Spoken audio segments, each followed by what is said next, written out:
La radio de l'identité locale à Aix-les-Bains et autour du lac du Bourget, Radio Grand Lac sur 92.1. Le Crédit Mutuel donne l'élan au sport sur Radio Grand Lac 92.1. 9, 2, 1, partez. L'émission 100% sport sur Radio Grand Lac. Bonsoir à tous, j'espère que vous êtes en forme. En tout cas, moi je suis ravi de vous retrouver pour cette 5e édition de 9 2 1 Partez, l'émission 100% sport de Radio Grand Lac.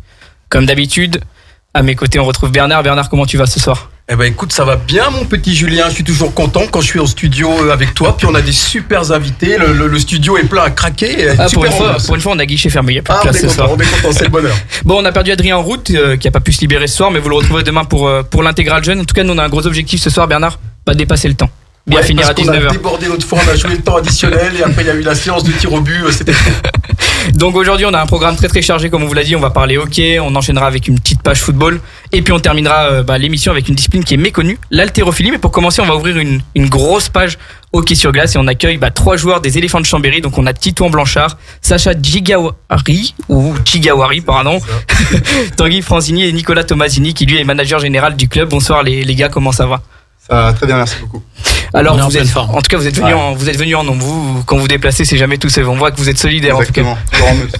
Bernard, je crois que tu avais une première question pour commencer avec nos invités du soir. C'est vrai qu'on avait reçu Nicolas il y a quelques semaines maintenant, quelques mois dans cette émission. On avait parlé justement des ambitions des Éléphants de Chambéry. Nicolas, c'était une saison importante pour le club. Il y avait une ambition, c'est vrai. Petite déception par rapport aux objectifs initiaux ou pas ? Oui et non. Oui et non, dans le sens où aujourd'hui, ça fait 4 ans qu'on essaye de rouler ce programme de façon professionnelle. Après, sur les 4 années, on a eu 2 années quasiment ou 20 mois de Covid. Donc c'est pas simple. Donc on est en retard un petit peu sur notre mise en place. Mais sur les ambitions, aujourd'hui, on est toujours sur une ambition de maintien. Après, c'est juste rageant d'avoir manqué les playoffs de si peu. On a loupé quelques matchs importants lors de la première phase et puis c'est ce qui nous a quelque part fait trébucher sur cette course aux playoffs. Mais on chute vraiment très près, donc c'est sûr que c'est rageant. Voilà, c'est surtout le terme. C'est pas tellement la déception, c'est rageant en fait. On va revenir sur cette saison bien sûr. On a 3 joueurs, on est vraiment très content de les accueillir. Les gars, quand Nicolas Tomasini dit que c'est rageant, c'est un sentiment que vous partagez. Vous êtes sur la glace, vous aviez l'ambition, vous aussi, j'imagine, de jouer la montée. Comment vous vivez justement cette petite première déception entre guillemets ? Ben oui, c'est sûr que c'est rageant. On pensait vraiment qu'on avait l'effectif pour aller en play-off. On avait une équipe jeune, on savait, mais il y avait un peu un manque d'expérience, on va dire, qui a fait qu'on a perdu certains matchs. Mais on pensait vraiment qu'on avait le potentiel pour aller en play-off. Enfin, on le pense encore, mais c'est comme ça, c'est le sport et on va tout donner pour les playdowns. Justement, les playdowns, encore une question, mais ça arrive et c'est des matchs importants, bien sûr, avec la pression. Comment vous abordez ça ? C'est ça, je pense qu'aujourd'hui, on s'est fait à l'idée qu'on était en playdown, puis l'objectif, c'est le maintien, donc on va tout donner. Je pense qu'on est prêt, on a une belle suite de victoires, 5 victoires d'affilée dernièrement. Là, on vient d'enchaîner 2 défaites, mais on continue de travailler fort pour préparer les playdowns et donner notre 100% à chaque match. Voilà.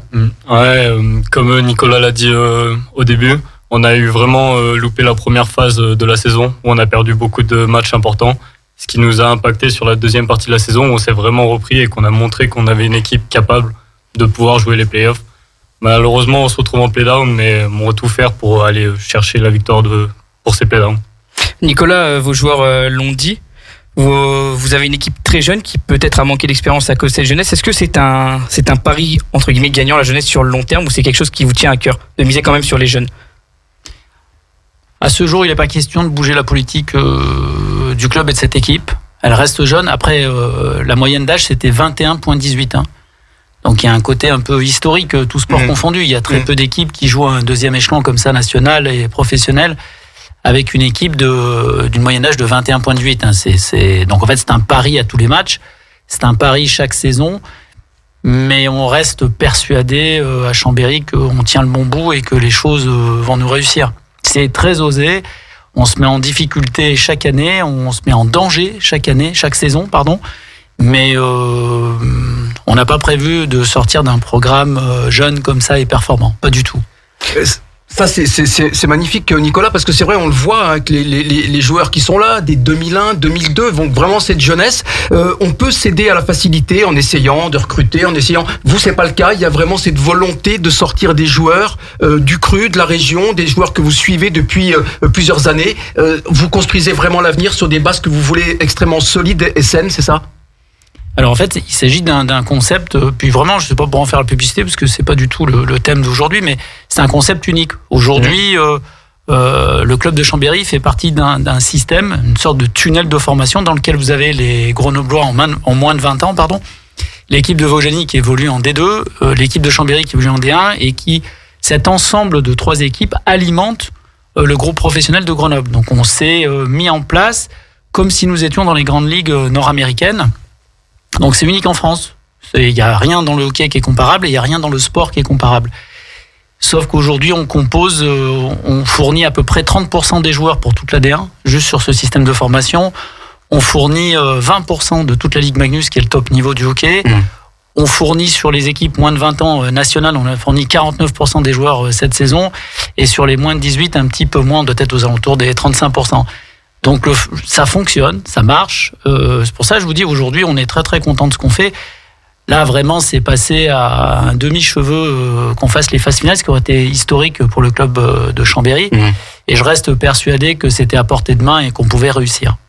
Et vous, Sacha, Titouan, Tanguy, tous les trois, est-ce que c'est un plus, justement, ce que dit Nicolas, de pouvoir basculer entre 2 clubs et de pouvoir aller au plus haut niveau à l'intermédiaire des brûleurs de loups ? Ouais, c'est sûr que c'est un avantage pour tout le monde. Des fois, on a l'occasion de s'entraîner avec les joueurs de la Magnus à Grenoble. On peut faire des matchs aussi des fois si on joue bien, s'il y a des absents, des blessés. Donc c'est toujours un avantage pour nous. Ça nous crée l'expérience et on sait qu'on est là dans une dynamique de progresser, de passer au niveau du dessus. Donc c'est vraiment encourageant et on est tous conscients de ça. Ouais, c'est vraiment bien. Et pour tous les deux, ouais, est-ce que c'est la même chose, est-ce que c'est le même ressenti, ou vous avez une autre approche Ouais, je pense que chaque joueur qui vient jouer à Chambéry sait qu'il va pouvoir obtenir un temps de jeu qu'il n'aura pas forcément dans une autre équipe de D1. On est jeunes, donc ça nous permet de prendre de l'expérience, d'avoir plus de responsabilités au sein de l'équipe aussi. Et ça nous permet vraiment d'évoluer. Et pour des joueurs étrangers qui peuvent venir jouer à Chambéry ou des jeunes français comme nous, c'est vraiment un tremplin pour la suite, pour rester à Chambéry et amener l'expérience qu'on a acquérie toutes ces années avec le club, ou ensuite partir dans une équipe D1, Magnus ou autre. Ouais, c'est une très bonne formation, comme ils l'ont dit. Ça nous permet vraiment de nous développer sur notre plan de jeu et ça nous permet de voir plusieurs aspects dans différentes catégories différentes. Et du coup, c'est très intéressant d'avoir cette formation mise en place à Grenoble, Chambéry et Vaujany. D'accord. Vous avez parlé de cette opportunité de tremplin peut-être vers la Ligue Magnus.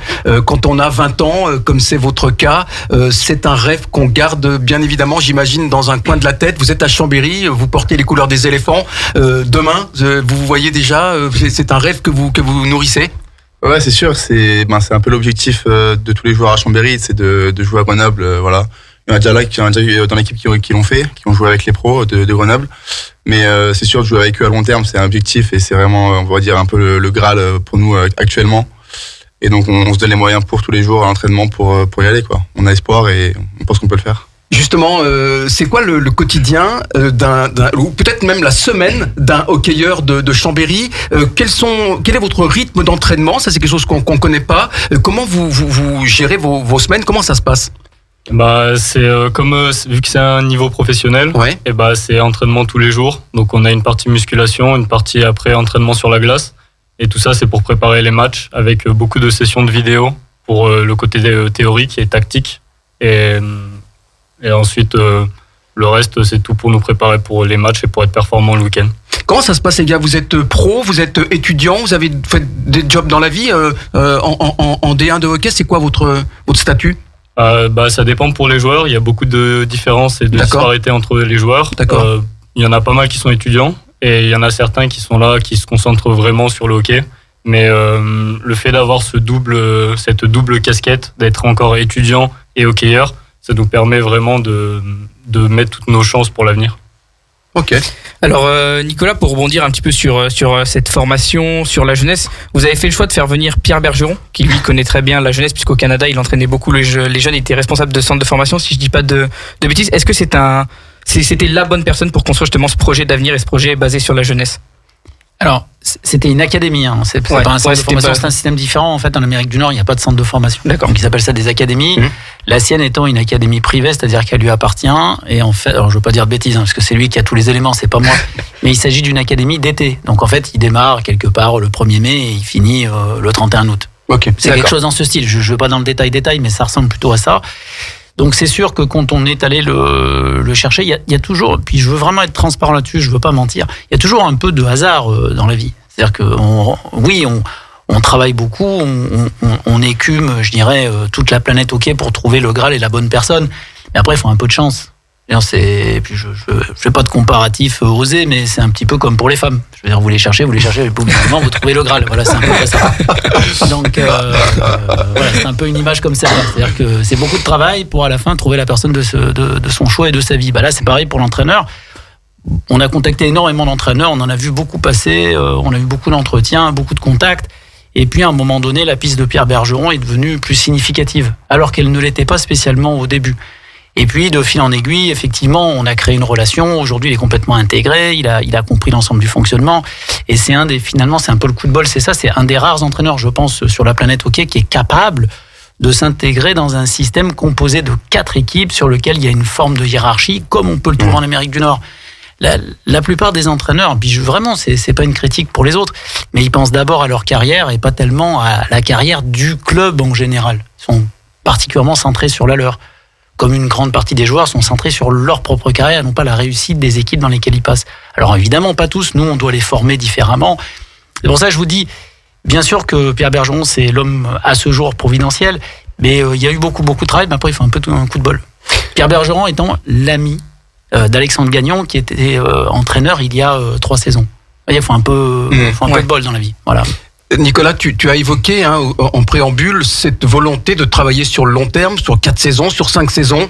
C'est avec justement la volonté que Pierre Bergeron soit lui aussi s'inscrive dans cette volonté quinquennale, en tous les cas, qui reste sur le long terme. Lui aussi, il est missionné pour travailler sur le long terme. Absolument. En fait, à l'issue de la première saison, on lui a fait ce qu'on appelle un contrat pluriannuel. Alors, il n'est pas sur 35 ans là, mais on lui a fait sur quelques saisons pour qu'il puisse justement continuer son travail saison après saison.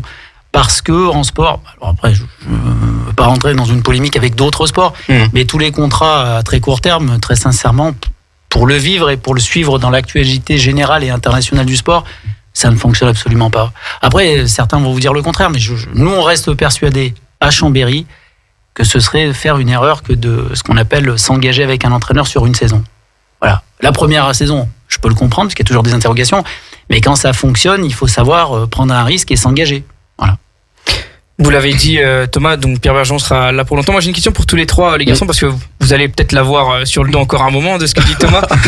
Comment il est au quotidien avec vous ? Est-ce qu'il est sévère, il est rigoureux ? Comment il est justement avec vous et comment il vous pousse vers le haut ?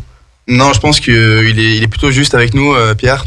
Je pense que c'est compliqué pour lui parce qu'il est tout seul comme coach. Il n'a pas de coach assistant comme la plupart des coachs en D1. Donc ça peut être compliqué pour lui des fois. Il fait beaucoup de vidéos, il travaille beaucoup chez lui pour nous aider au quotidien. Donc nous on a beaucoup de respect pour lui et on sent que lui aussi il en a pour nous, donc c'est agréable. Et au quotidien, je pense qu'il est vraiment juste avec nous. Et il y a quand même le côté un peu pote où des fois il nous parle de notre vie privée, etc. Et le côté vraiment pro hockey où on parle vraiment sérieux, hockey, tactique. Donc je pense qu'il fait un bon mix entre les deux et c'est vraiment agréable. Vous avez le même ressenti tous les deux Ouais, je pense qu'il est vraiment là pour notre évolution et ça, on le ressent tous.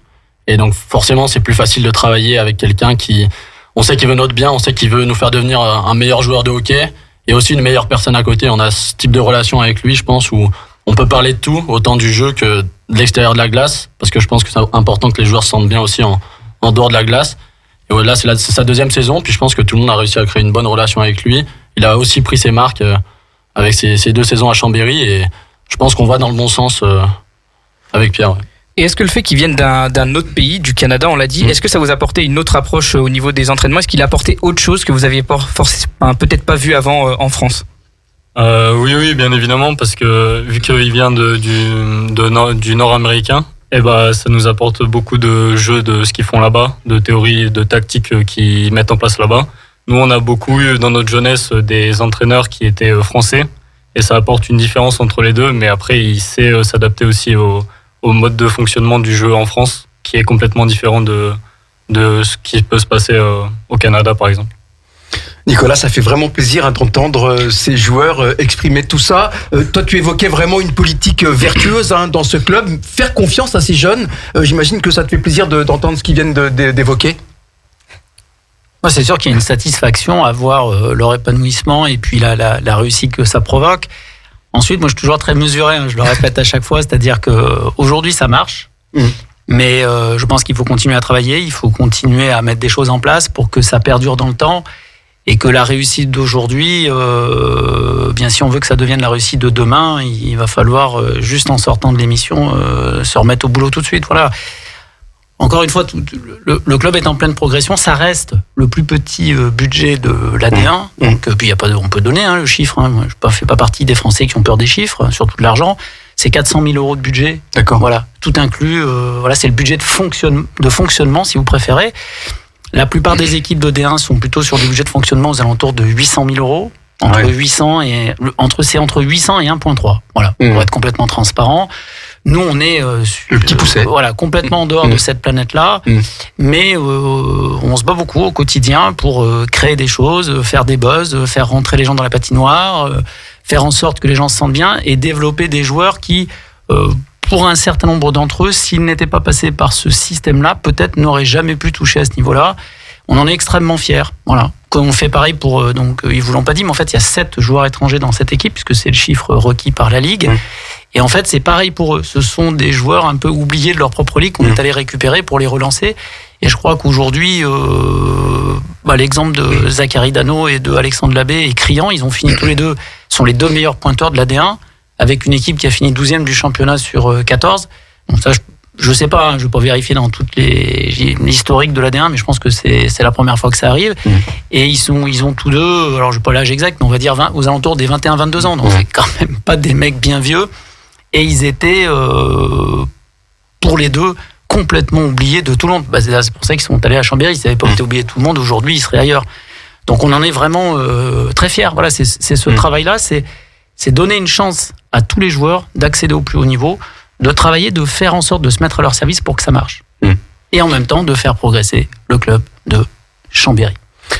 Nicolas, tu dis que tu n'as pas peur des chiffres. Nous, on n'a pas peur des questions osées. Tu as évoqué ce budget qui est bien moindre par rapport à la concurrence. Est-ce que c'est un frein potentiellement pour demain? Est-ce que, par exemple, pardonne-moi la question, mais est-ce que Chambéry en Ligue Magnus, dans les prochaines années, c'est envisageable ou pas? Ou est-ce que ça sera vraiment un frein trop important à ton avis pour accéder justement au plus haut niveau? Le premier frein dans tous les sports, en fait, c'est l'outil. Ce qu'on appelle l'outil, c'est-à-dire, là, en l'espèce, pour le hockey sur glace, c'est la patinoire. Aujourd'hui, en Ligue Magnus, tous les clubs qui ne disposent pas d'une patinoire minimum de 2000 places, donc c'est pas le cas de celle de Chambéry, puisqu'elle fait 1100 places max, est limitée. Donc, en fait, c'est de facto. Ensuite, il y a les éléments budgétaires. Mais en tout premier lieu, l'outil. Vous n'avez pas d'outil, c'est très compliqué de se développer. Pourquoi? Pas d'outils, moins de public. Pas d'outils, moins de partenaires. Moins de public, moins de partenaires, moins d'argent. Et aujourd'hui, les collectivités territoriales, quelles qu'elles soient, alors, je ne sais pas dans toutes les villes ni dans toutes les régions, mais elles ont une tendance forte à se retirer peu à peu des aides sur les clubs professionnels. Donc voilà, donc ils peuvent aider à travers l'outil, en permettant la commercialisation de ceci, cela, etc. Donc quand vous n'avez pas l'outil, c'est compliqué. Donc aujourd'hui, c'est prématuré de parler de Chambéry en Ligue Magnus, sachant qu'en plus on démarre la poule de maintien samedi. On va pas pouvoir parler aujourd'hui de la Ligue Magnus, mais voilà, c'est juste un problème d'outil. Après, il y a l'outil, tout est possible, tout est envisageable. Nicolas, tu as parlé un petit peu de l'affluence du public. Vous avez rempli la patinoire à 75% quasiment à tous les matchs, je disais dans la presse. Comment est-ce que tu expliques cet engouement? Alors, il y a un côté triste dans ce que je vais vous dire, c'est-à-dire que c'est malheureusement un fait de travail. C'est-à-dire qu'on revient toujours à la même chose. Il y a pas de. Je sais que souvent on est tous admiratifs de certains miracles, de choses comme ça.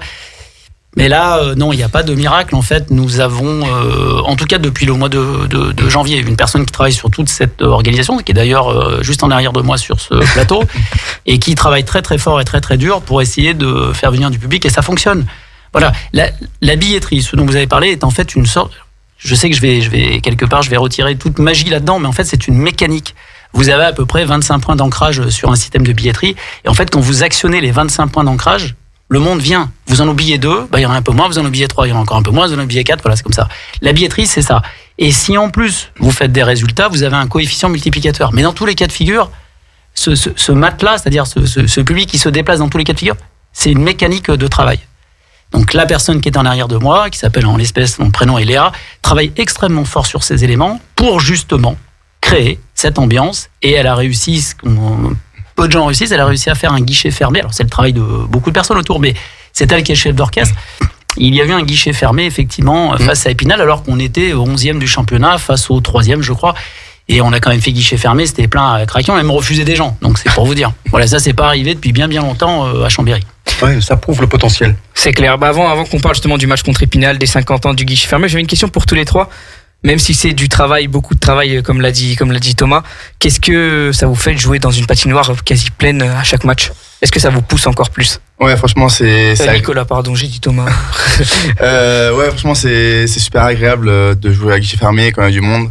En plus, là, il y avait, samedi dernier, il y a eu aussi les supporters d'Épinal qui sont venus. Ils ont un gros cop de supporters, donc ça fait vraiment une belle ambiance avec les supporters de Chambéry en plus. Mais là, ouais, franchement, jouer à guichet fermé, c'est vraiment un avantage d'avoir du public qui pousse, etc. Donc c'est vraiment agréable. Donc on remercie vraiment ceux qui travaillent pour ça. Ouais, est-ce que ça vous transcende ? Est-ce que ça vous permet de vous donner encore plus et ça vous permet de changer le cours d'un match, justement, d'être poussé autant et d'avoir autant de monde derrière vous ? Oui, c'est certain. C'est vraiment un plus à chaque match. Et depuis janvier, on s'en rend compte. Chaque samedi à domicile, c'est hyper plaisant. On en parlait la dernière fois avec certains joueurs. On se rend compte sur la glace qu'on devient une des patinoires où c'est le plus plaisant de jouer avec le monde dans les tribunes. Parce qu'il n'y a pas toutes les patinoires qui remplissent du monde comme ça. Il y a certains clubs comme Épinal qui a ramené 60 supporters, je crois, samedi, où c'est toujours quelque chose d'autre de jouer là-bas. C'est beaucoup plus compliqué. Et aujourd'hui, je pense que ça devient compliqué de venir jouer à Chambéry, en partie grâce au public qui est de plus en plus nombreux dans les tribunes. Ouais, et puis ça apporte une vraie ambiance qui nous pousse dans le match. Et puis c'est comme un rêve qui se réalise quand on voit plein de gens venir nous voir nous jouer. C'est vraiment plaisant et ça nous pousse à nous donner encore plus et nous surpasser pendant le match. Bon les gars, grosse ambiance dans les tribunes, hein, vous l'avez dit, c'est important. Nicolas évoquait à l'instant les play-down qui commencent, c'est-à-dire la poule de maintien qui commence samedi. Comment vous abordez ça ? Déjà, alors pour nous expliquer un petit peu, parce que c'est vrai que c'est des matchs importants, bien sûr, pour la fin de saison. Vous avez un petit matelas de sécurité, on peut dire ça comme ça ? Ou pas ? Tu vois pas non, oui, on peut dire ça comme ça, parce qu'en fait, pour la phase de poule de maintien, on cumule les points qu'on a gagnés contre les équipes qui sont dans la poule de maintien. Donc là, en l'occurrence, c'est Marseille, Montpellier et Morzine. Donc là, Montpellier et Morzine, ils commencent avec 7 points. Nous, on commence avec 9 points et Marseille avec 13 points. Donc on a un petit matelas de sécurité de 2 points, mais c'est vraiment très léger. C'est léger, ouais, c'est 3 points la victoire, je crois. C'est ça, exactement. Ouais. Donc faut vraiment se donner à tous les matchs. Limite, la sécurité, on l'oublie, c'est tout le monde à 0 et il faut vraiment se donner à fond. Surtout, c'est quand même des équipes, il n'y a pas d'équipes faibles dans cette poule, c'est vraiment des équipes qui sont plutôt fortes. Ouais, ça va être serré. Donc c'est vraiment des matchs compliqués à vraiment pas prendre à la légère, même si c'est la poule de maintien. Et juste une précision importante, vous jouez donc un nouveau championnat à 4, on va dire. Combien d'équipes descendent ? Une seule, ouais. D'accord, donc 3 chances de se maintenir, donc faut s'accrocher. C'est ça, exactement. Et justement, comment on aborde ce genre de match pour finir la saison en beauté quand même, on va le dire, pour assurer le maintien. Il y a une pression qui commence à se décider dans le vestiaire ? Oui, un peu, parce que vu que c'est la fin de saison, on aborde ça comme des phases finales, où vraiment c'est les matchs les plus importants de la saison qui arrivent, et du coup on est vraiment très concentré là-dessus, et on va tout donner pour ça. Et qu'est-ce qui va être important ? Qu'est-ce qui peut faire la différence sur ces matchs ? Parce que vous dites ça repart à 0, on remet tous les compteurs à 0, et ça va être une nouvelle approche. Qu'est-ce qui peut faire la différence sur ces rencontres-là ? Je pense que c'est réussir à garder la même intensité sur les 6 derniers matchs, réussir à respecter le plan de jeu qu'on a travaillé tout au long de la saison avec Pierre et avec toute l'équipe. Et voilà, à la fin, on doit faire le travail comme on le fait durant toute la saison et comme on l'aurait fait si on jouait les playoffs. Voilà, c'est pas des matchs différents, c'est des matchs encore plus importants. Donc tous les joueurs ont à cœur de travailler encore plus dur et de respecter le plan de jeu pour maintenir le club en D1 et essayer de gagner le plus de matchs possible. Et ben en tout cas, on vous encourage, on est derrière vous, vous et puis ça va le faire. On a parlé jeunesse, on a parlé billetterie, on a parlé un petit peu de l'entraîneur. Il nous manque quand même un gros événement qu'on n'a pas abordé, c'était ce week-end, c'était les 50 ans d'existence du club. Nicolas, ça doit être quand même une fierté d'avoir un club qui existe depuis quand même 50 ans. On peut dire ça comme ça. Je crois qu'au moins, on fait partie des vieux quelque part. Donc, et puis surtout des vieux qui résistent et qui survivent. Donc, c'est pas si mal que ça. C'est une belle histoire. Voilà, c'est une belle histoire. Après, voilà, juste pour parler de cette fête, c'était, je pense que, je crois pas me tromper, mais je pense que c'était vraiment la première fois qu'il y avait une telle mise à l'honneur pour tous les joueurs de Chambéry. En fait, Chambéry est un club qui existe depuis longtemps, mais finalement qui a pas beaucoup de titres et qui a pas une histoire incroyable avec des joueurs qui ont joué les Jeux Olympiques ou des joueurs qui ont été champions je ne sais combien de fois en Ligue Magnus, en ce que vous voulez, etc. C'est un club qui a traversé le temps comme ça, mais qui finalement est resté entre la D2 et la D3. Et donc c'était important pour tous ces anciens licenciés, pour tous ces nouveaux licenciés, d'avoir quand même une mise à l'honneur de leur propre histoire. Parce que malgré tout, ils ont une histoire qui est la leur. Ok, elle n'est pas au sommet de la hiérarchie française, mais peu importe, ils ont quand même leur histoire. Donc c'est rare d'avoir un club qui est là depuis si longtemps, qui performe pas au plus haut niveau, mais qui met quand même en avant des sportifs qui ont marqué son histoire. Donc ça, je trouvais que c'était un bon coup de chapeau à tous ces gens-là. Ça a fonctionné, ils ont été surpris même. Une partie d'entre eux ont été surpris parce qu'ils ont été mis à l'honneur. Mais on avait vraiment cette volonté de mettre tout ça en place. Le président Pierre-Emmanuel Danger a œuvré pour ça. Léa, encore une fois, qui est sur ce plateau, a œuvré aussi pour ça, parce que ça fait partie de son travail. Les joueurs, voilà, tout le monde a joué le jeu, tout le monde était présent. On a fait ensuite un pot avec les anciens, les joueurs sont venus, on a mélangé les générations et finalement, on s'est tous retrouvés autour d'un verre à la fin. C'était vraiment, vraiment bien. Non, vraiment, je plaisante pas. Les joueurs, c'est important pour vous justement, peut-être de vous imprégner, comme le disait Nicolas, de l'histoire de ce club et puis peut-être de puiser auprès de joueurs qui ont porté votre maillot il y a 10, 15 ou 20 ans, de récupérer justement de l'expérience. Vous avez discuté de quoi ? Ouais, c'est certain. Moi, j'ai toujours joué au club à Chambéry, donc c'était un moment un peu émouvant pour moi parce que c'est quand même une fierté aujourd'hui de pouvoir évoluer en D1 dans le club où j'ai tout appris, où j'ai appris à patiner quand j'étais plus jeune et de voir les anciens joueurs, certains que je voyais jouer quand j'avais 5-6 ans et je m'imaginais à leur place. Ah, c'est génial. C'était un moment hyper sympa et je pense que tous les anciens joueurs ou que ce soit anciens présidents étaient vraiment contents d'être là et d'être mis à l'honneur et le contact avec le joueur est hyper important parce que comme le disait Nico, Chambéry, c'est pas un club qui a une grande histoire, mais il en a une. Et je pense que c'est important que les joueurs actuels s'en rendent compte aussi et pouvoir échanger avec eux, c'était vraiment un bon moment, ouais. Ouais, c'est sûr. Surtout aussi pour les joueurs qui sont pas de Chambéry, comme moi, toi aussi, on a évolué à Grenoble, tout notre hockey mineur. Oui. Donc c'est important pour des joueurs comme nous de savoir l'identité, l'histoire du club dans lequel on joue actuellement, parce que Chambéry, nous on le connaît que depuis, moi ça fait que 1 an ou 2 que je suis au courant de tout ça, de ce club, voilà. Donc maintenant, je suis très fier de jouer ici, mais voilà, donc c'est important de savoir l'histoire du club et de reconnaître que c'est quand même un club historique en France. Ça met une pression supplémentaire, Titouan, de porter ses couleurs dans une ville comme Chambéry. Nicolas l'a dit, qui n'est pas une place forte du hockey, mais qui a quand même une âme hockey et un vrai goût pour le hockey sur glace. Ouais, donc c'est pas vraiment une pression, je dirais, c'est plus une fierté d'être là et de pouvoir emmener le club là où il en est aujourd'hui et de pouvoir jouer pour les couleurs de ce club justement. Nicolas, là encore, ça fait plaisir d'entendre tout ça et ça conforte peut-être dans cette envie de continuer sur cette voie qui est tracée pour arriver justement à faire que, pourquoi pas, ce soit cette génération-là qui permette à Chambéry de se créer ce palmarès que tu évoquais, qui est pas encore, il n'y a pas plusieurs lignes malheureusement, mais faut croire en ces jeunes, c'est plus que jamais la politique du club. Complètement, c'est absolument ça. Je pense qu'effectivement, aujourd'hui, ils font partie d'une génération qui est capable de créer des choses en D1, qui est capable d'aller chercher même un titre. Je pense que c'est absolument possible.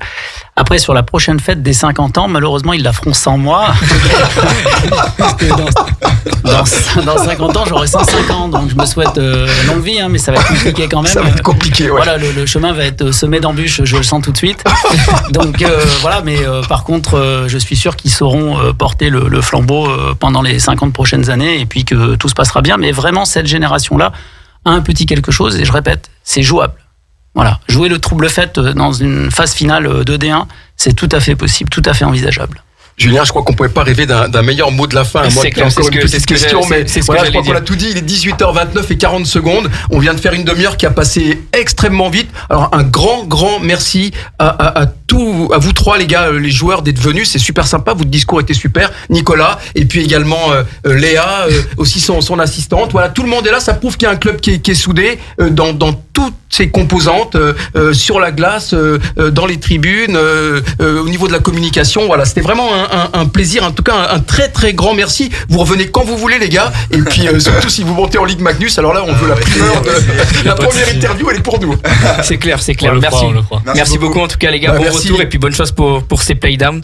Et puis nous Bernard, on va respirer un tout petit peu On va en musique, respirer un on va peu, couper un petit peu et puis on se retrouve juste après sur les antennes de Radio Grand Lac. Plongez dans le grand bain de la vie locale avec Radio Grand Lac sur 92.1. Le Crédit Mutuel donne l'élan au sport sur Radio Grand Lac 92.1. 9, 2, 1, partez. L'émission 100% sport sur Radio Grand Lac. On est de retour en direct sur les antennes de Radio Grand Lac pour la 5e édition de 9-2-1 Partez. Déjà 5, Bernard, ça passe à une allure. Ah, une allure, c'est incroyable, mais quel plaisir, quel bonheur. C'est clair. Bon, en tout cas, la pause musicale a fait du bien, parce qu'après les hockeyeurs, ils nous ont bien épuisés. C'était très très intéressant. On a fait une jolie photo souvenir aussi. Une jolie photo souvenir qui a failli déborder sur le temps. On a failli pas reprendre l'antenne. Bon, Bernard, c'était top. c'est clair. Bon, avant qu'on accueille nos deuxièmes invités, on va faire une petite page football. On va ouvrir une petite page football avec le club, un club qui est loin mais à la fois proche, le FC Annecy, qui a encore une nouvelle fois performé en Coupe de France et qui continue son beau parcours. Ils atteignent pour la première fois les demi-finales de cette compétition. C'est magnifique pour ce club, Bernard. Ouais, je crois que tu l'as bien dit, hein, c'est la première fois et puis c'est magnifique, mais j'ai envie de dire c'est presque pas une surprise parce que quand on voit par exemple leur dernier match au Vélodrome où ils vont éliminer Marseille avec une victoire qui ne souffre vraiment aucune contestation, ils ont été excellents, ils ont parfaitement maîtrisé, ils se sont fait reprendre en fin de match, ils ont réussi à rester dans le match, à s'imposer finalement au tir au but. C'est une performance de très très haut niveau, c'est une performance XXL. Cette équipe d'Annecy, elle nous surprend finalement un petit peu parce que en Coupe de France ça se passe très bien et puis en championnat il y a dans le même temps un petit coup de mou, donc c'est la preuve que c'est difficile de garder la pression sur tous les tableaux, mais c'est tellement beau cette perspective, une demi-finale contre Toulouse au mois d'avril à domicile, peut-être la porte ouverte pour aller jouer la finale au Stade de France, donc vraiment je crois que ça méritait le coup de chapeau, on les suit depuis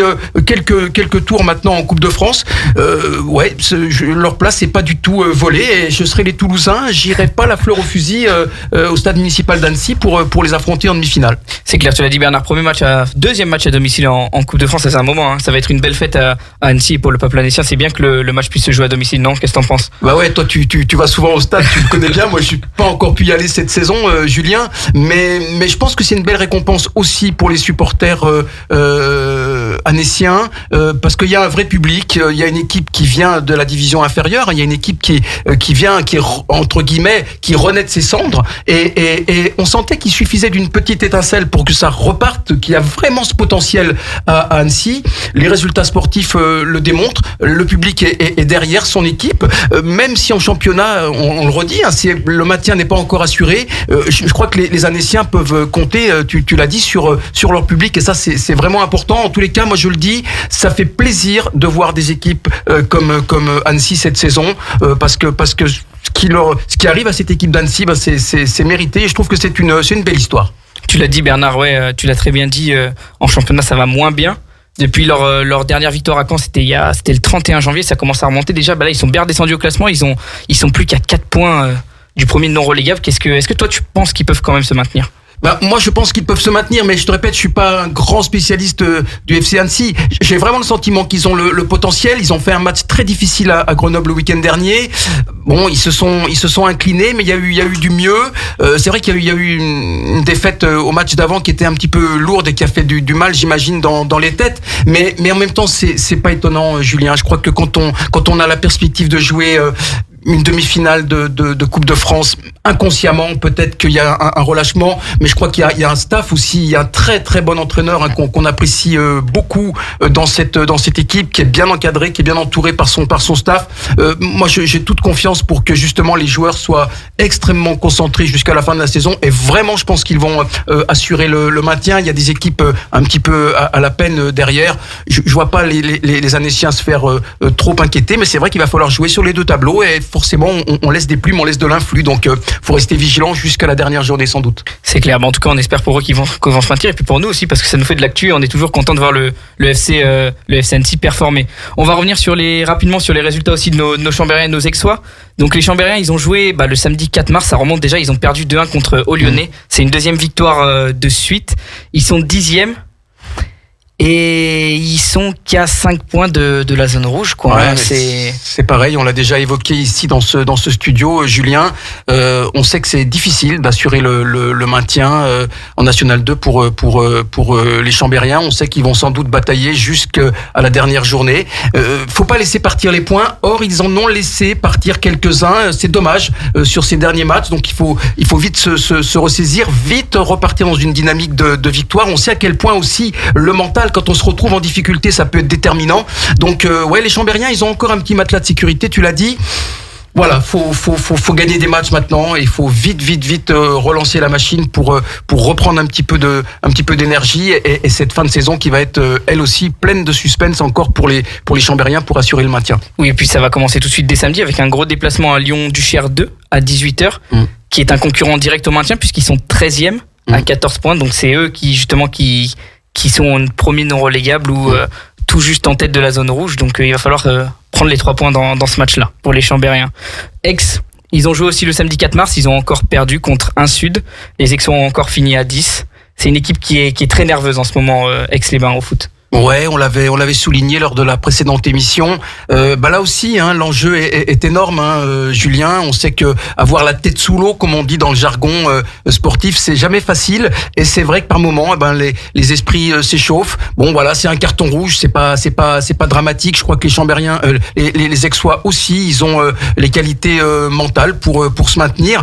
Mais là encore, ça va ferrailler, ça va batailler jusqu'à la dernière journée vraisemblablement, et ça va se jouer sur des détails. Alors l'excès de nervosité, il faut peut-être arriver à le contrôler, à le maîtriser et puis se donner les meilleures chances pour assurer ce maintien. Là encore, j'ai envie de dire que les Aixois, ils ont les moyens de se maintenir. Ça va être compliqué, mais on est derrière eux. On en reparlera bien évidemment d'ici la fin du championnat. On les accueillera d'ailleurs ici dans ce studio. Mais ouais, il faut y croire. Chambéry et Aix, allez, objectif commun, le maintien et on fêtera ça à la fin de la saison. C'est sûr, ça serait beau. Et puis là, il y a une réception compliquée Aix va accueillir ce week-end Clermont Foot, la réserve, l'équipe 2 à 18h. Ça sera à domicile, mais Clermont est une belle équipe. Ils sont 5e. Ils ont 28 points. Ça va être compliqué quand même si c'est à domicile. Ça, Julien, c'est un appel au public, aux supporters. Il faut être derrière votre équipe. Il y a de bonne ambiance aussi au stade d'Aix-les-Bains, on le sait. Il faut être derrière. Et c'est peut-être grâce au 12e homme, on le dit souvent, que l'équipe arrivera à assurer son maintien. C'est tout le mal qu'on souhaite à cette équipe d'Aix-les-Bains. En tout cas, les hockeyeurs de Chambéry nous l'ont dit, le public, ça reste important. On espère qu'Aix, ça fera le même effet. On va fermer cette page foot et puis on va accueillir nos deuxièmes invités, Franck et Samuel, qui sont tous les deux à l'association Savoie Barbel Team, qui est un club d'haltérophilie, si je me trompe pas. Comment ça va, les gars? C'est ça? Merci. Juste une petite anecdote. Franck, qui est en face de moi, qui est un costaud, c'est un ancien élève que j'ai eu le plaisir d'avoir au cours. Ça me fait plaisir de le revoir en tant qu'invité. Haltérophile, un talent qu'il m'avait caché. Franck, je crois que je t'avais mis une bonne note en plus. Ouais, très bonne note, très bon cours. T'avais fait un très bon oral, je me souviens, je t'avais mis une bonne note à l'oral. Donc voilà, donc on est content parce qu'en plus, mettre une bonne note à un haltérophile, c'est plus sûr quand même. Il est quand même plus sage là à la radio pour le moment. Il est gentil. Et Franck, avant d'être haltéro, c'est quand même un rider. Voilà, il fait du vélo avant. Ouais, c'est le vélo. Exact. Alors Samuel, j'ai une question pour toi, on va commencer par toi. C'est vrai que l'haltérophilie, c'est un sport qui est pas connu, qu'on pratique très peu. Comment est-ce qu'on arrive justement à cette discipline? Par hasard. C'est souvent, ouais. Non, j'étais élève à l'époque à la Villette et j'étais en internat. Auparavant, je vivais en Île-de-France et c'est pour venir à l'internat justement, j'ai dû arrêter le foot, le judo. Et je passais le temps avec le ballon, on m'a dit va essayer ça. Et du coup il y avait des haltères au collège de la Villette. Et donc tous les mercredis, c'était à l'époque le coach là-bas qui faisait NSS, il essayait de développer ça au maximum. Donc j'ai découvert ça, pendant 6 mois je comprenais rien, mais c'était essayer de se développer. À l'époque c'était Cristiano Ronaldo, j'adorais ça, et j'ai dit il faut vraiment être fort et tout ça. Je veux avoir un corps comme Cristiano Ronaldo. C'était vraiment essayer d'être fort, de se développer au maximum. Et au fur et à mesure, l'année d'après, je suis rentré chez mes parents en Île-de-France. Avec le foot, je continue aussi à côté. Enfin, j'ai repris. Et très rapidement, j'ai eu l'occasion d'aller en pôle. Donc après, enfin, les rêves de haut niveau, on en a tous quand on est petit. J'ai vu l'opportunité dans l'haltéro, j'ai dit ok, je prends.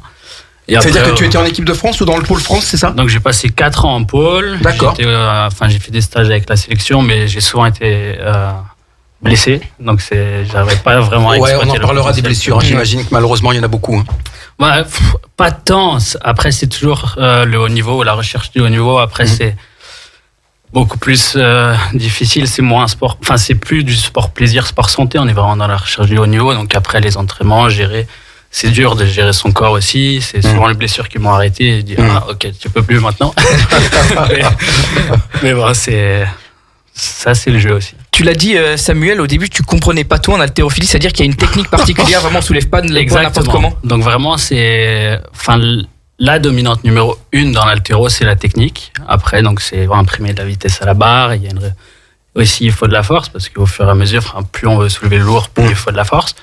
Mais la difficulté numéro 1, c'est vraiment la technique. Alors, quand tu parles de technique, tu t'entends quoi par technique? C'est dans la prise de la barre, c'est dans la manière de soulever? Bien sûr, c'est la manière de soulever, la prise de la barre est très importante. Et après,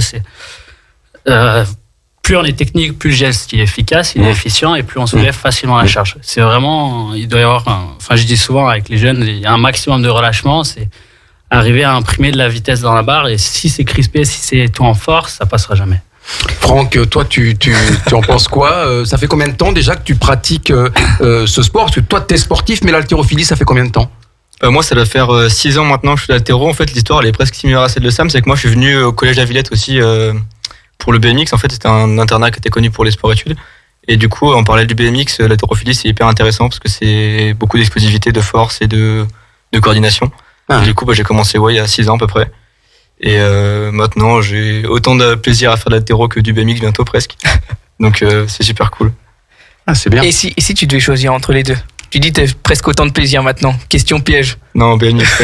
Tu restes quand même au BMX? Ouais, on est bien dehors quand même. Samuel, je voulais revenir sur ton parcours. Tu disais que tu avais intégré le pôle. Tu as aussi eu une belle carrière. Si je me trompe pas, tu as été parmi les meilleurs juniors français pendant un moment. Je sais pas si tu l'es toujours. Non, maintenant. Enfin, maintenant, je suis censé être senior. Okay. Comment est-ce que tu es arrivé à un tel niveau? À travers les rêves, le travail, l'entraînement au maximum. Puis après, c'était l'encadrement aussi. Quand on est en pôle, on dédie nos journées à l'entraînement, à pouvoir se développer au maximum. J'ai eu de la chance, par exemple, de passer à Toulouse où ils sont aux petits oignons avec nous. On est vraiment dans des conditions particulières et c'est vraiment autre chose. Donc après,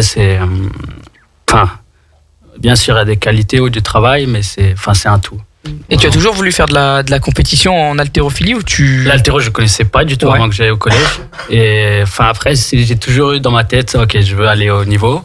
À l'époque, le judo, le foot, j'avais essayé d'aller en sport-études pour le foot. J'étais pas bon à l'école, ça n'aidait pas non plus. Mais donc, dès que j'ai eu l'opportunité avec l'haltéro, je l'ai saisi. Alors, Samuel, pour être très clair avec nos auditeurs et nos auditrices, tu es dans le studio. Quel âge tu as? 23. Tu as 23 ans. Quel est ton poids? Je fais 77 kilos maintenant. Et quelle est ta taille? 172,5. D'accord. Donc vous voyez, c'est pas un Golgoth, c'est pas un Maori ou un joueur des All Blacks en rugby. Quel poids record est-ce que tu as toi réussi à soulever dans ta carrière? Donc quand j'avais 19 ou 20 ans, je sais plus. Je faisais 125 à l'arraché pour 75 kilos poids de corps. Ah ouais. Et 145 à l'épaule jetée. Alors là, tu l'as dit, il y a l'arraché, la deuxième discipline, tu as dit c'est quoi? L'épaule jetée. Donc il faut savoir, l'haltéro, donc il y a 2 mouvements olympiques. C'est l'arraché, donc c'est soulever la barre en un seul mouvement au-dessus de la tête. Et ensuite, l'épaule jetée, c'est en 2 mouvements au-dessus de la tête. Ah oui. On s'arrête aux épaules. Voilà, on s'arrête aux épaules. Exactement. Okay. Donc l'arraché, c'est, on va dire, le mouvement avec la plus grande dominante technique. Ensuite, l'épaulé, c'est le mouvement à dominante force, mais par contre, le jeté aussi reste très technique. D'accord. Et toi, tu fais les deux?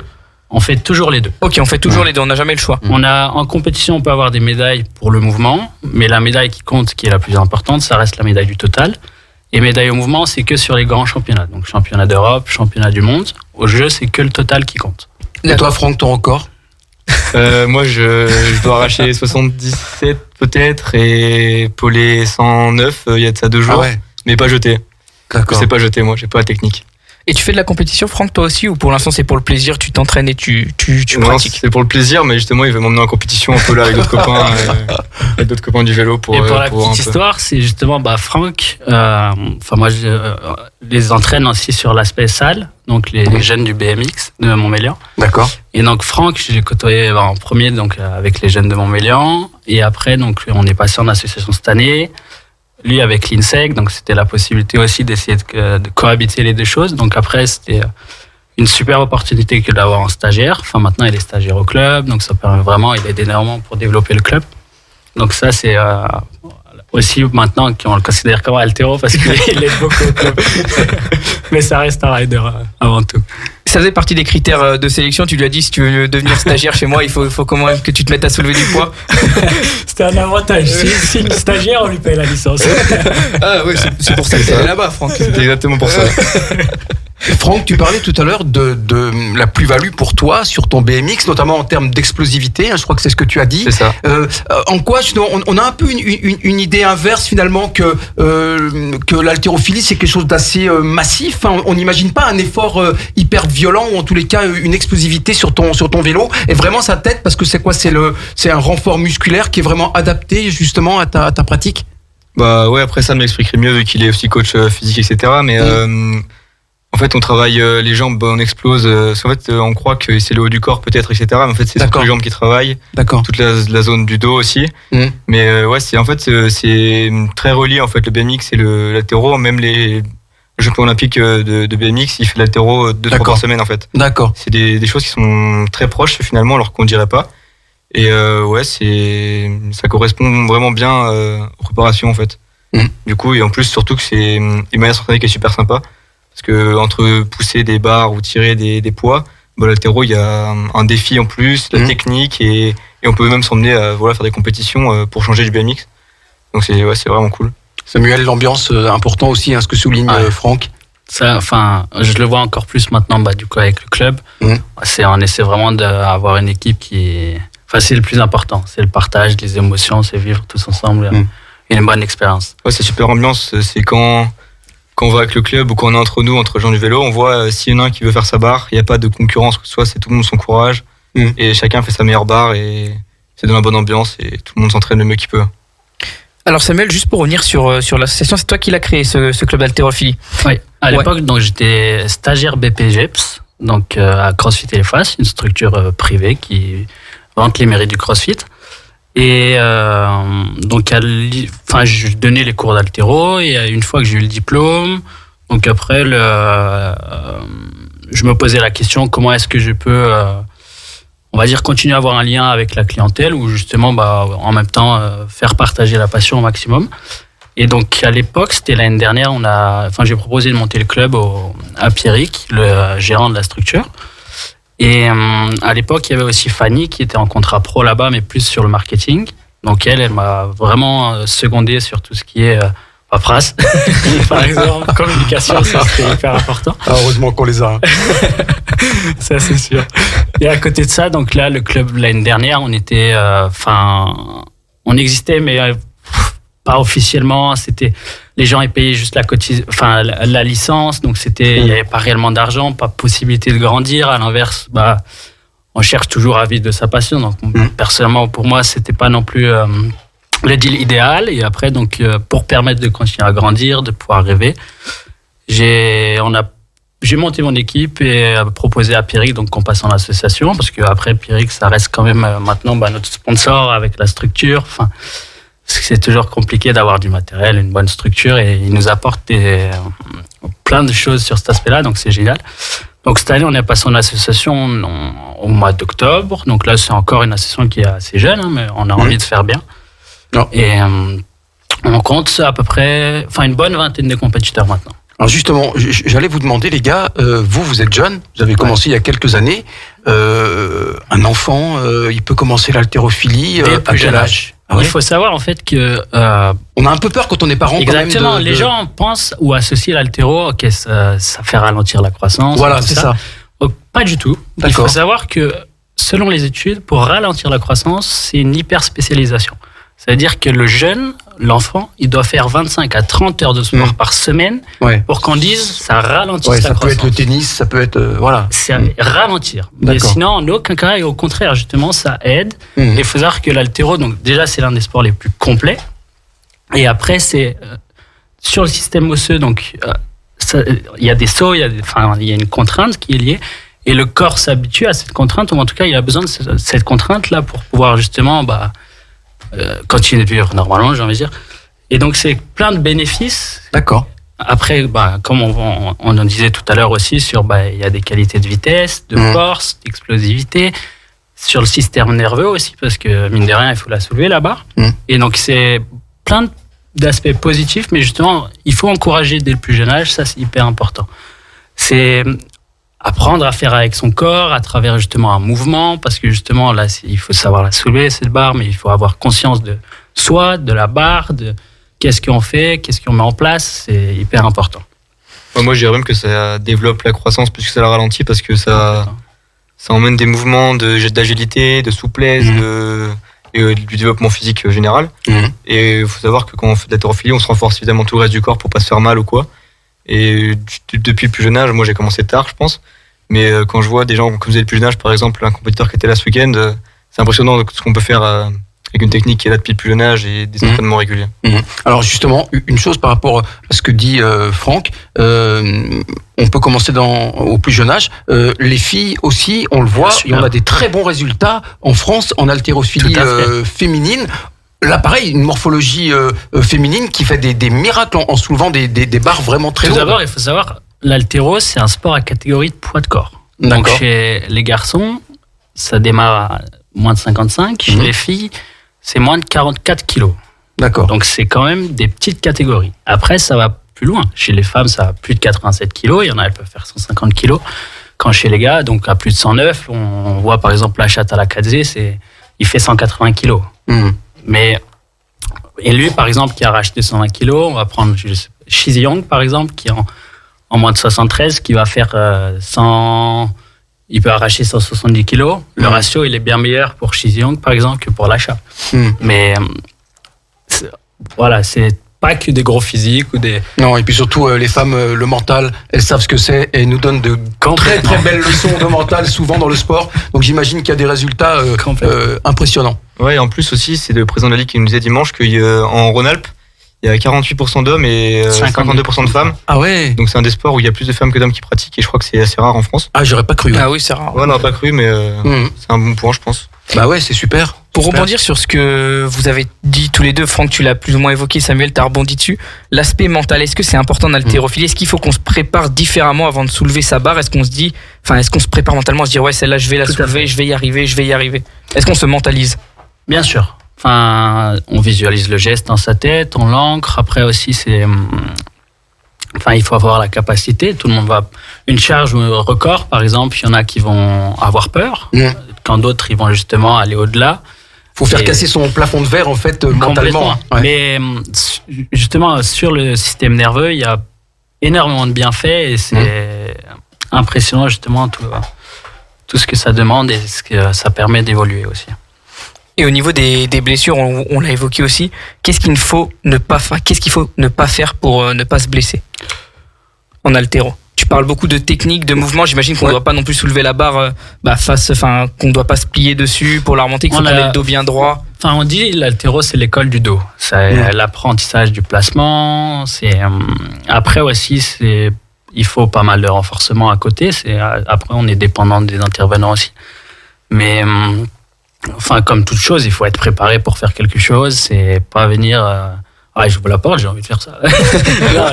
C'est se préparer, c'est du travail, c'est bien évidemment, il faut se renforcer au maximum et agir intelligemment sur les entraînements. Ouais, la finalité, c'est de soulever la barre la plus lourde en compétition, mais ça sert à rien d'essayer de soulever le plus lourd possible si la technique est pas bonne, parce que forcément, ça va tirer le dos, ça va tirer les genoux. Et puis sur un entraînement, par exemple, en tout cas sur ceux du club ou même ceux que Franck il peut avoir. Sur 2 heures, 2 heures et demie de séance, en moyenne, je dirais, je mets une heure d'haltéro et sinon c'est 1 heure de renfo. Donc il y a des squats, il y a du tirage, ça c'est des renfos spécifiques et sinon après c'est plein d'exercices associés à ça pour pouvoir justement combler les déficits.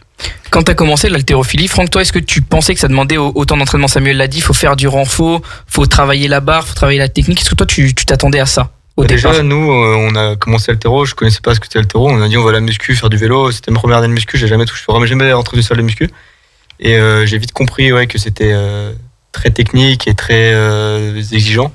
Et au final, on s'y prend vite. Parce que les mouvements, ils sont pas si compliqués que ça si on est bien entouré et bien encadré. Et en fait, on rentre vite dans le truc et on comprend assez rapidement. Et tu peux rapidement te faire des petites barres ton poids et vite prendre du plaisir. Et sans forcément se faire mal ou sans s'entraîner 5 fois par semaine en fait. Une fois par semaine, tu prends la technique rapidement et tu peux vite faire des petites barres et te faire plaisir. Et c'est sympa. Et c'est un truc ça paraît très compliqué, mais on rentre vite dedans en fait. Ça, c'est un message pour nous, Julien. C'est-à-dire qu'on peut se faire plaisir sans soulever des trop grosses barres. Donc, nous, même si on soulève 15 kilos, on sera content et on prendra du plaisir. J'ai bien noté, Franck. Merci. Je crois qu'on va venir vous voir, les gars, pour faire une petite séance avec vous au club de Chambéry dès qu'on peut. On peut essayer. 19h15 ce soir. Ouais, 19h15 ce moi, c'est soir. l'anniversaire de ma femme, donc je suis au restaurant ce soir. Il a des obligations, Bernard. Ouais. Alors, on a parlé de beaucoup de choses. On a parlé de l'entraînement, des bienfaits sur le corps, sur le mental qu'apportait l'haltérophilie. Mais on n'a pas parlé d'une chose, c'est l'événement que vous avez accueilli ce week-end. Vous avez accueilli une manche de la Coupe de France junior et senior par équipe. Donc ce week-end, racontez-nous un petit peu. On avait le premier tour de Coupe de France mixte. Donc ça, c'est pour les seniors. Et le premier tour de Coupe de France jeune. Donc ça va des minimes. Donc c'est des équipes de 3 chez les jeunes. Minimes, cadets, il y avait les juniors aussi. D'ailleurs, en parlant des juniors, on a Romain Da Silva, un espoir local là, qui a réalisé l'unimatch pour les championnats d'Europe ce week-end. Donc c'était une belle plus-value pour le sport. Ouais, c'est une belle vitrine pour le club. Ouais, c'est sûr. Complètement. Et Il après, est pas au club donc, à Chambéry, mais il est de Chambéry. D'accord, ok. quand là, il c'est vient en proche. vacances, Ok, il est ouais, il est là, au quoi. club. Ok, super. Super. Et après, à côté de ça, donc les seniors mixtes. Et donc là, c'est les 6 meilleures équipes sur le territoire national. Donc ça veut dire, sur tout le territoire national, il y a eu ce premier tour-là, en fonction des différentes ligues, enfin des différents endroits. Et donc les 6 meilleures équipes sur tout le classement iront en finale. Donc ça reste une manche qualificative pour la finale nationale. D'accord. Et comment vous avez obtenu l'attribution de cette compétition? Est-ce que c'est comment ça se fait? Est-ce que c'est la Ligue, la Fédé qui vous l'a attribué ou est-ce Là, que c'est la vous Ligue. C'est Ouais. en lien avec la Ligue. Donc, à l'Assemblée Générale, justement, il y a une proposition pour pouvoir abriter cette compétition et on a fait la proposition. Et après, donc, l'idéal, ou en tout cas, l'objectif, c'est que l'année prochaine, on puisse avoir un tournoi individuel cette fois-ci, non par équipe, pour pouvoir encore continuer à grandir et mettre en valeur le club. Si la Ligue a accepté cette proposition, c'est que le club tourne plutôt bien, non? C'est que vous avez plutôt une bonne image et une belle reconnaissance. Ouais, Ça va vraiment dans le bon sens, ouais. Et selon toi, qu'est-ce qui manque, Samuel ou Franck, qu'est-ce qui manque tous les deux avant qu'on vous libère, parce qu'on approche déjà de la fin de l'émission? Qu'est-ce qui manque pour que l'haltérophilie devienne encore plus connue et qu'il y ait encore plus de pratiquants? Le CrossFit nous a beaucoup aidé, pardon Franck, sur la... Ça reste ton patron quand même. Le respect du coach. Le CrossFit nous a beaucoup aidé, il a réussi à dépoussiérer la discipline parce que ça amène d'autres participants. Ouais. Enfin, il y a un nombre de crossfitters bien plus important que d'haltéros en France. Mais à côté de ça, c'est de la visibilité. La difficulté, c'est on est souvent dépendant des intervenants parce qu'après, c'est faire ça dans son garage. Si tu n'as pas de technique, c'est la merde. Ou en tout cas, tu es très vite limité. Et donc après, c'est déjà qu'il y ait des intervenants ou des gens qui soient formés pour pouvoir l'amener ou en tout cas de la meilleure façon possible. Et à l'inverse, c'est de pouvoir que ce soit visible au maximum. Franck, tu t'es fait couper la chic, on te laisse le mot de la fin. Il a à peu près dit, au final, c'est la médiatisation, en fait, comme dans beaucoup de sports. Donc, à la télé, sur TF1, on n'aura pas d'haltérophilie le dimanche. Et oui. Donc, après, c'est le cas de beaucoup de sports en France. Exactement. Et de la plupart, d'ailleurs. Et du coup, c'est vrai que des médias français d'haltéro, moi qui suis dedans maintenant depuis bien 4-5 mois, que je suis beaucoup, j'en vois même pas. Je sais pas s'il y en a qui sont vraiment très actifs ou quoi sur les résultats, les performances, etc. Et après, nous, à notre échelle, sur Chambéry, ce qu'on cherche, c'est des adhérents, je pense, principalement, et aussi du budget en ce moment.